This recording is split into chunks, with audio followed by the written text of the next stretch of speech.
Welcome to Not So Christian Brothers. It's another fun-packed episode.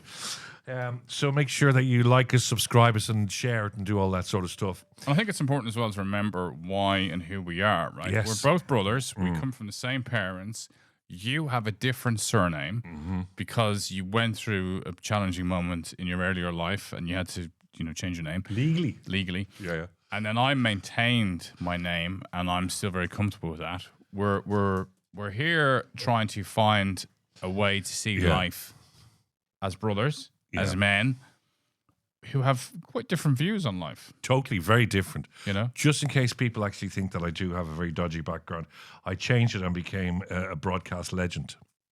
Yeah.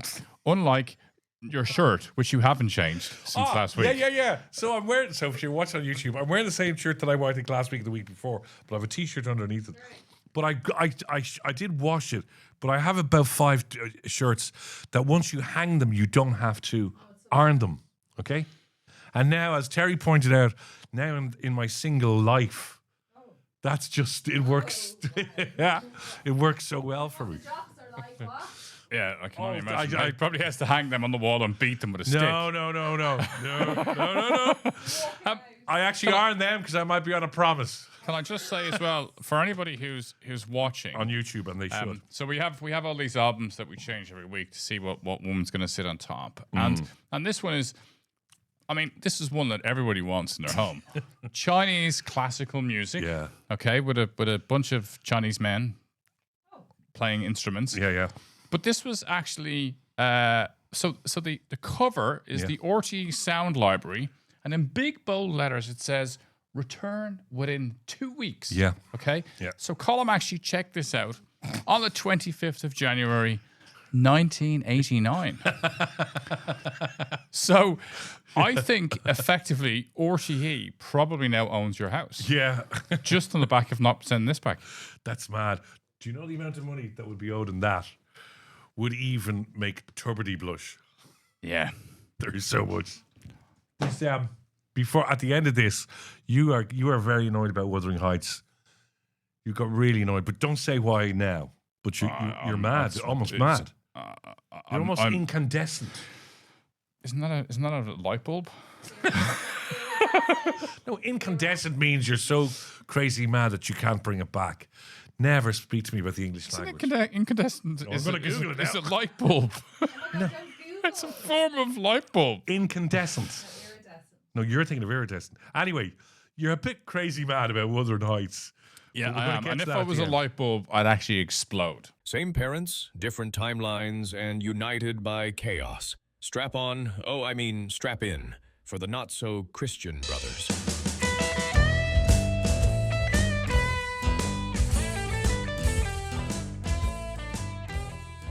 Full of strong emotion and passionate. So incandescent or emitting light. There we go. Okay, so we're both right. There we go. Right, so we're gonna get back to your incandescence at the end of this. Oh, and I said to you, and Bex has watched it. Oh yeah, our producer, and I said to you, I watched this unbelievable movie. I was away in London last week, and I was staying at a hotel, and I watched Train Dreams. Yeah, it keeps coming up for me to watch. It is just an extraordinary. I mean, for anybody who wants to have, I would call it a meditation on life, right? And I think it's an interesting movie because it's set around the late 1800s, just as the US is coming out of civil war. The railway network has been established, and I also think as well, like I spend a lot of time working with Americans and interfacing with them, and I've got clients, and there are different breathe to Europeans. They're very harsh. Like I'm even talking about, the democratic left-leaning type people. Okay, yeah. Are still quite aggressive, right? They've got a more aggressive nature and they're abrasive. And I think you have to be that way because their society is tough, right? You either succeed or fail in America. If you haven't got any money, DNA as well from the Wild West, and that's what this movie is about, right? It's kind of showing the arc of how you had to live back then. But on the idea of a meditation of living, I think even today in our soft, yellow-bellied existences of 2026 compared to 1878, life is just a continuous attritional battle to get through the next day.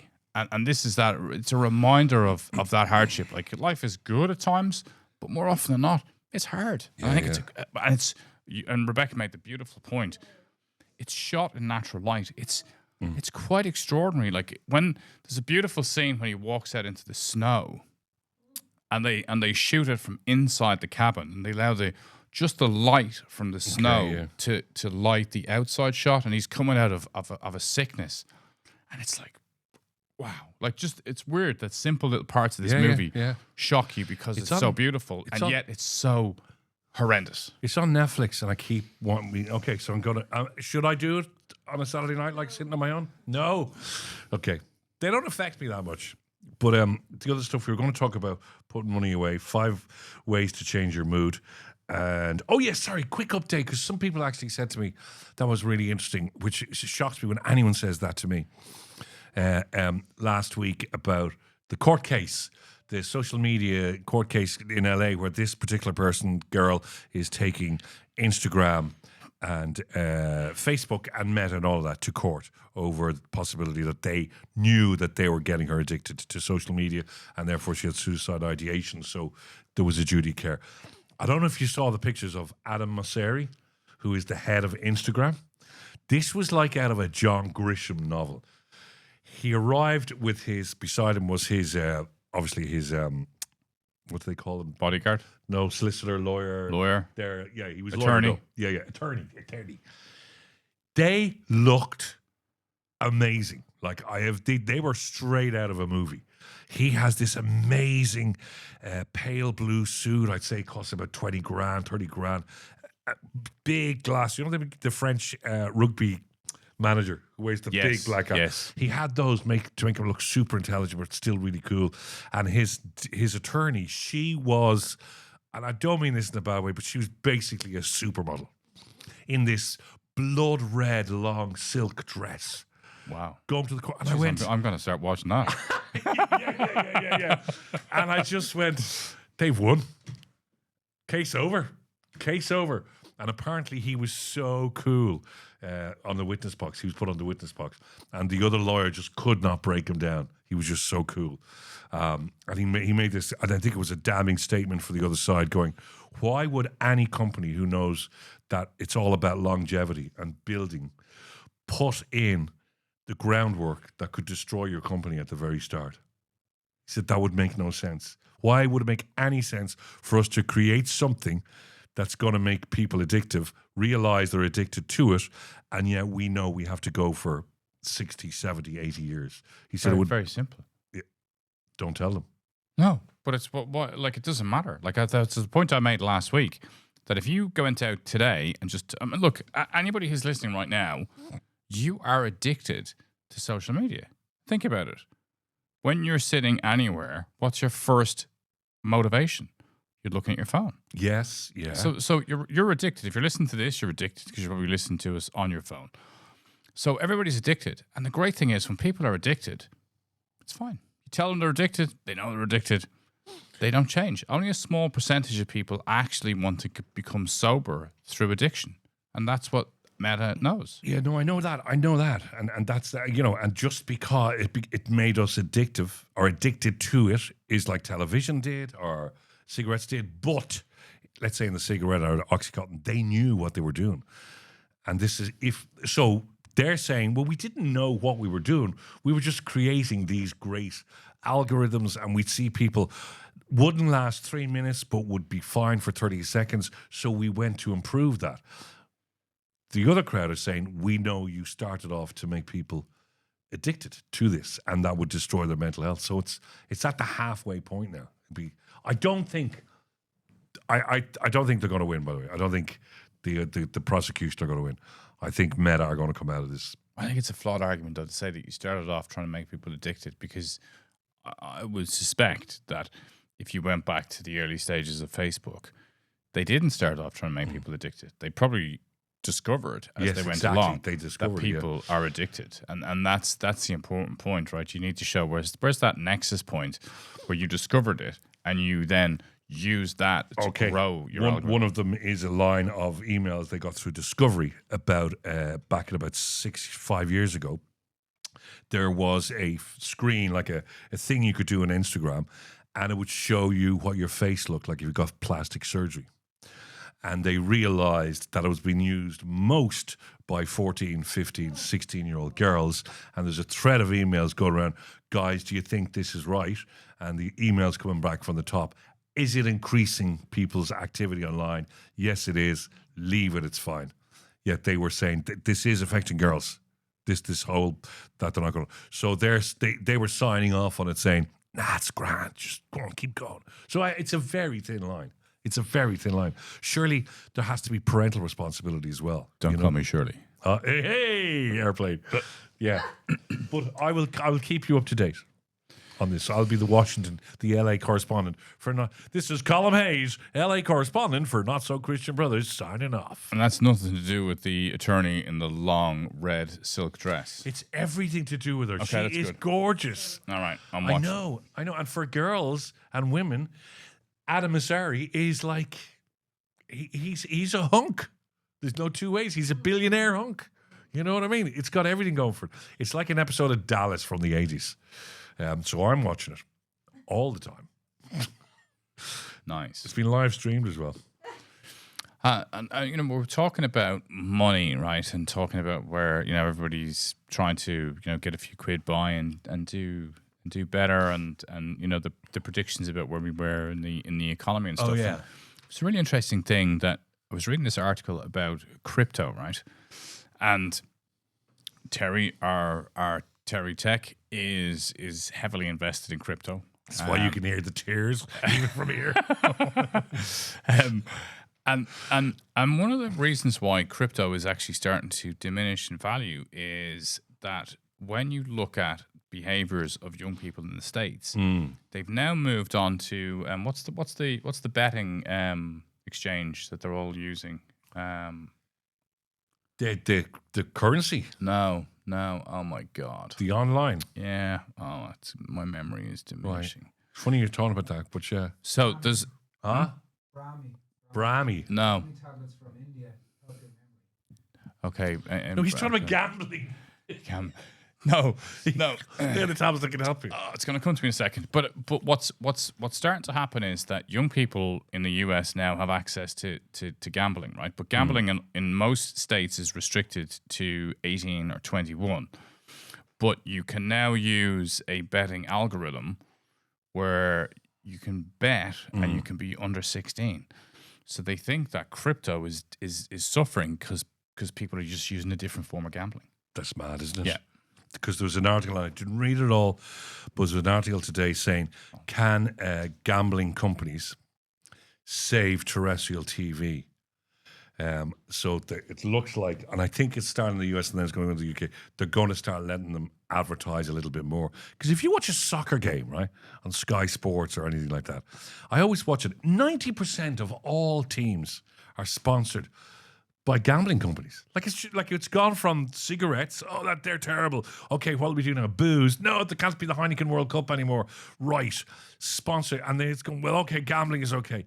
Every team across the network is sponsored by gambling.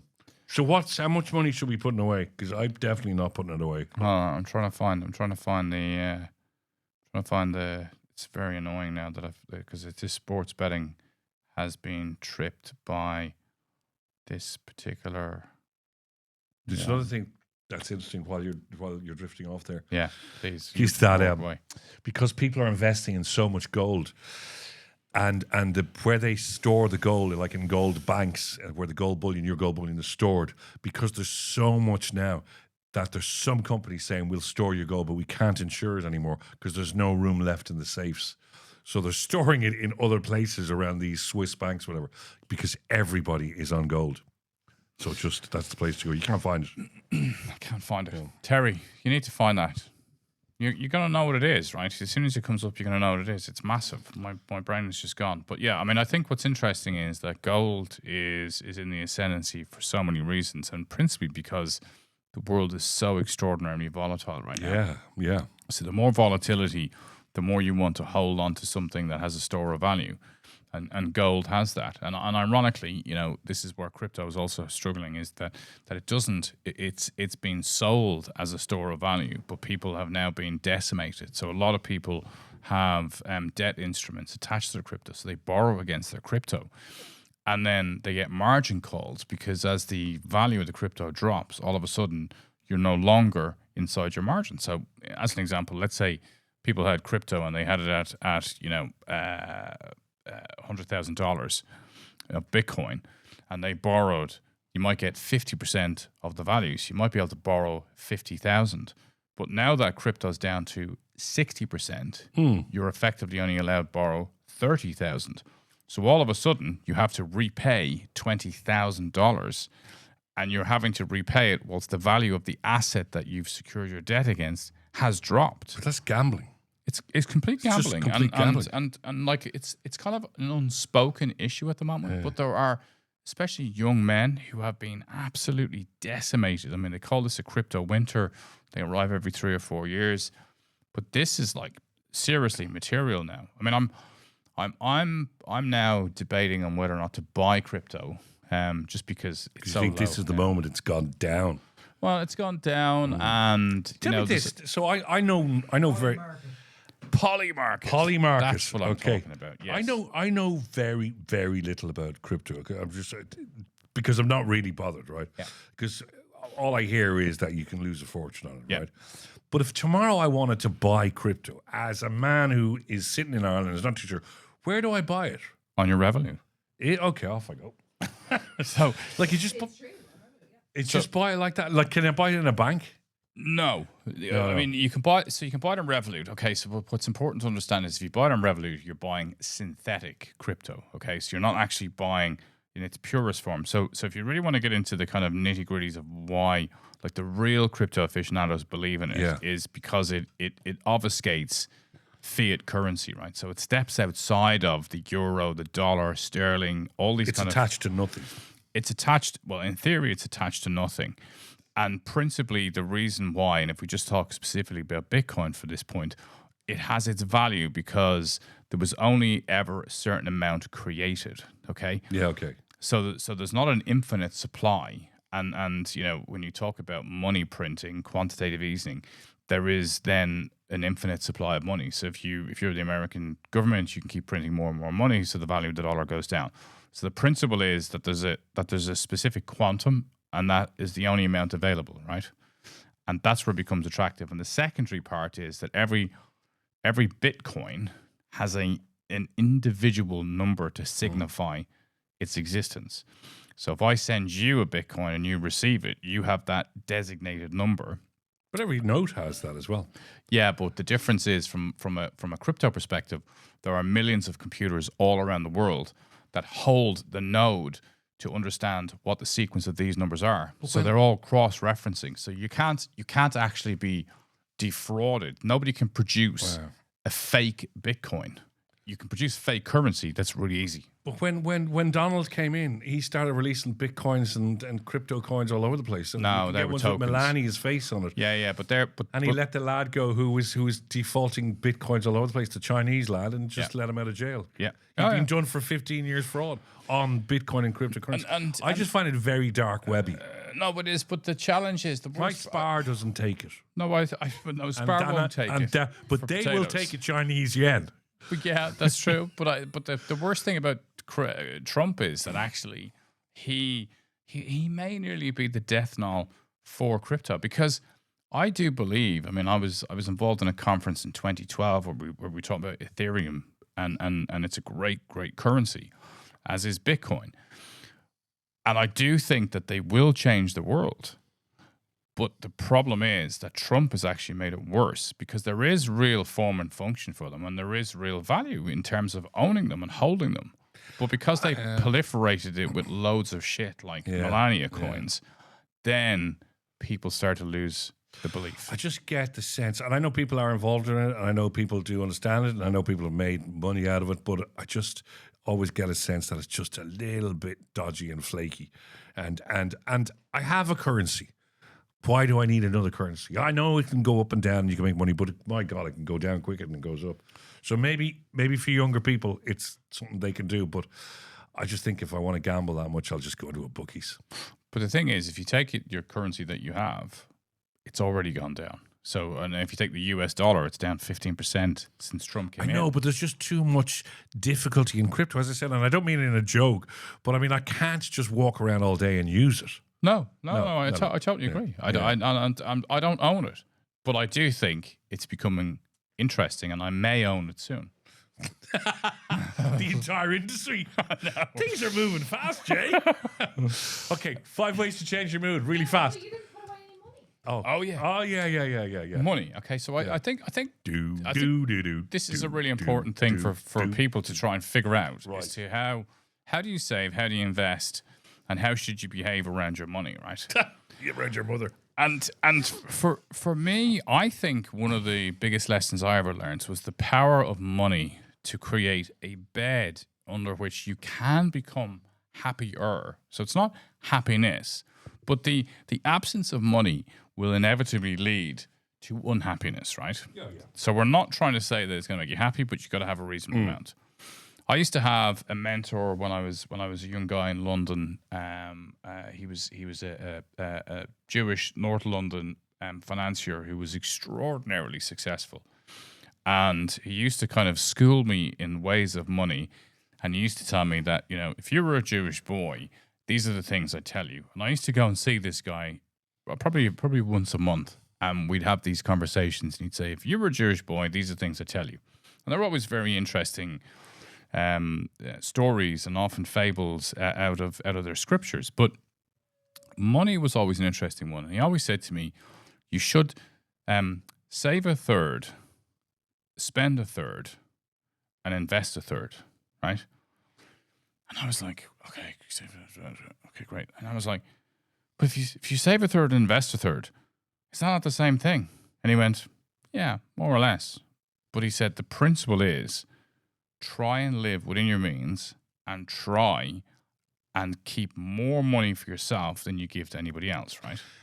Yeah, I mean, that's lovely. The little Jewish lad up in North London attending Spurs games every Saturday and you sitting there with a little skull cap in your head. But the reality is most people can't do that. Most people, I mean, I know young people in particular who've just bought houses.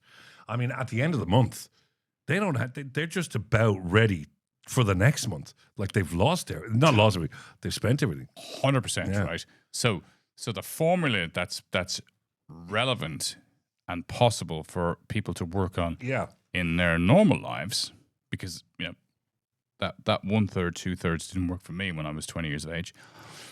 But it's if you can get to a situation where 50% of your income is being burnt on all of your expenses, which is inevitable, that's probably 50-60%, right? If anybody's got a mortgage that they've borrowed from the bank, the kind of testing that should have been undertaken means that that's where you're at.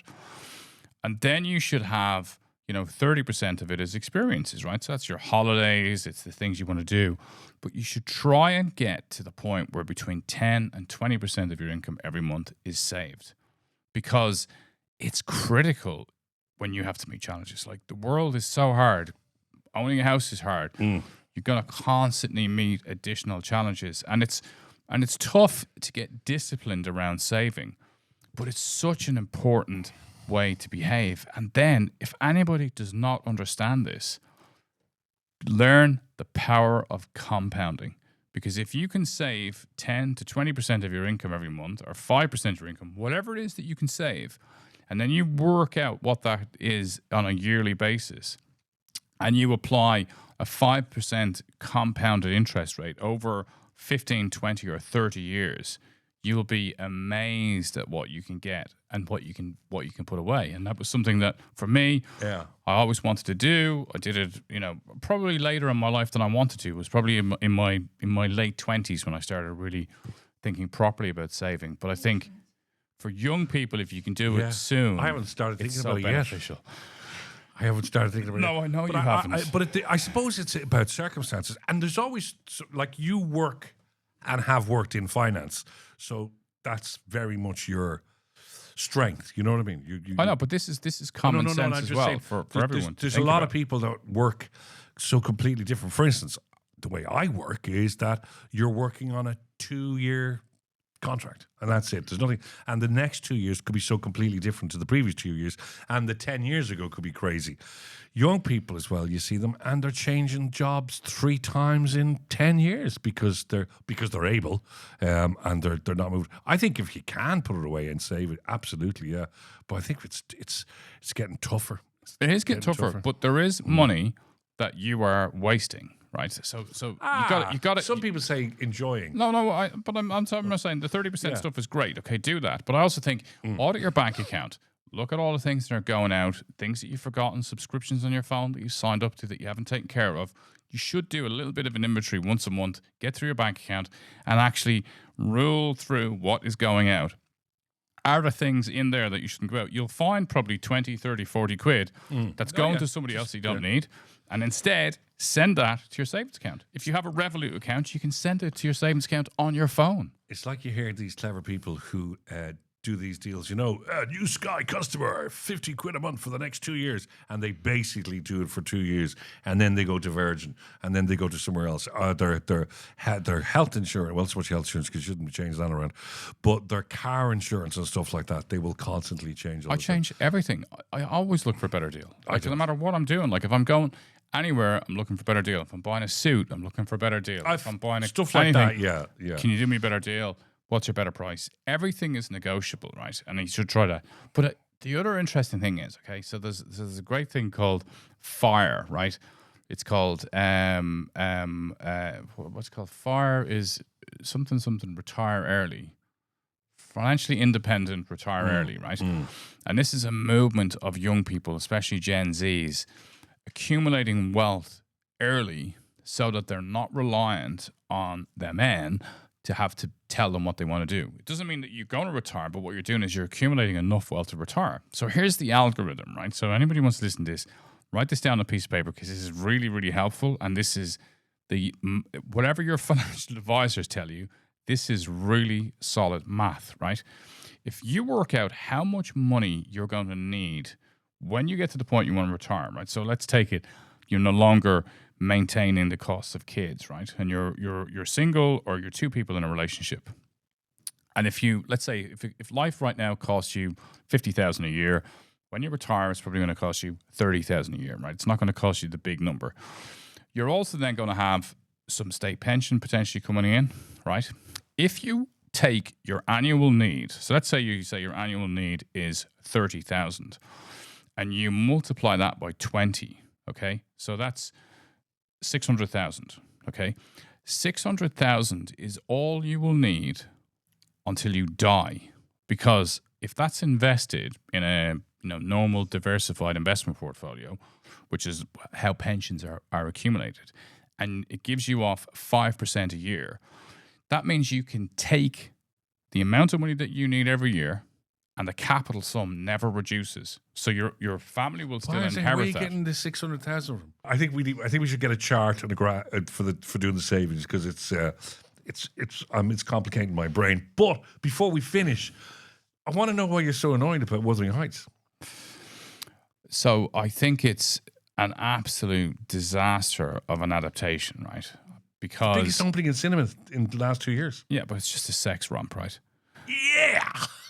But that's what Wuthering Heights was. No, it wasn't. It's probably my most prized and favorite novel. Because I actually so much of how I live my life was actually born out of that novel when I was in Leaving Cert. I loved it so much. I found it astounding, and the fact that the Heathcliff, which is obviously the debonair sexy chap, in all the posters. His value only really is pertinent to the story when you understand that he was the stepchild brought into the house, and Linton, who was the weak-willed yellow belly brother, was so aggrieved about him being brought in that he plotted his demise. But they've actually just cut him out of the show, so you actually don't really know why the hell Heathcliff's in the story in the first place. You haven't seen the movie. Well, I've gonna read, have to I've see read the the movie. review. No, I've Okay. refused to see it. It's pointless. You because refuse to see I refuse to see it. Jesus Christ. I refuse to see it. You're talking about Emily Bronte. You're talking about one of the most incredible pieces because I was listening to a of podcast. And literature. I'll bring it up in the because they were actually talking about this, and they two of them got really annoyed, and I knew that's the reason you wouldn't like it. And Rebecca's seen it, so we will do this in the after show. Sure. Let's do this in But the I after refuse show. to see it. Yeah. Refuse to see. Right, that was Not So Christian Brothers. There was enough in there for a full dinner. So make sure you like, subscribe, and share. And we are brothers. He's Colm Hayes. I'm Colm Hayes. He's Justin Caffrey. And the after show this Sunday.